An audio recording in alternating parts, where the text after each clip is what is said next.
you or someone you know is in the process of finding their wedding photographer and booking their wedding photographer, you need to hear this story. So I'm a wedding photographer myself, and someone in my family got married over this past weekend, and they had hired this photographer who I had seen some like kind of sketchy reviews about in the past. So I was like, just guys, make sure like he's the one showing up, because he's done this thing where he cancels on people the night before, even though he's had it planned the whole time. Okay.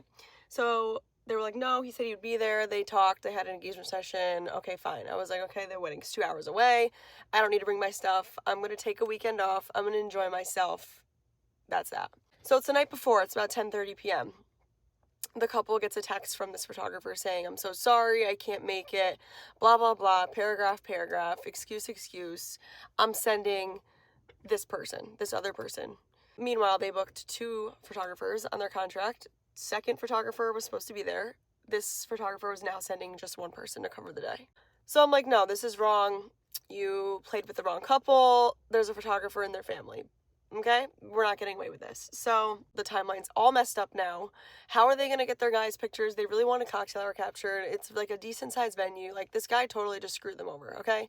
And in their contract, they say any changes made, they need to approve. The couple did not approve. The contract's breached, whatever. So then I step in. I need to step in. So I start asking around who can second photographer, who can second shoot today. I'm finding someone, because they need a second photographer.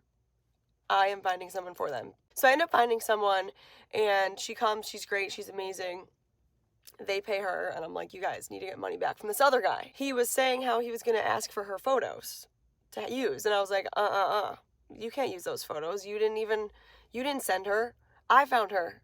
If I didn't find her, there'd be 1 photographer there. But the main lesson of this story is, if you are hiring a photographer, make sure there is something in a contract, somewhere on their contract, that says they will be the ones physically showing up. And if they plan to send an associate shooter, make them tell you that beforehand, not the day before. Because this photographer, I have friends in the wedding industry, photography industry, that have said that he reached out to them weeks ago asking them to associate shoot this wedding. So this was planned. So that's that. Watch your backs, people. Read your contracts. That's all I have to say.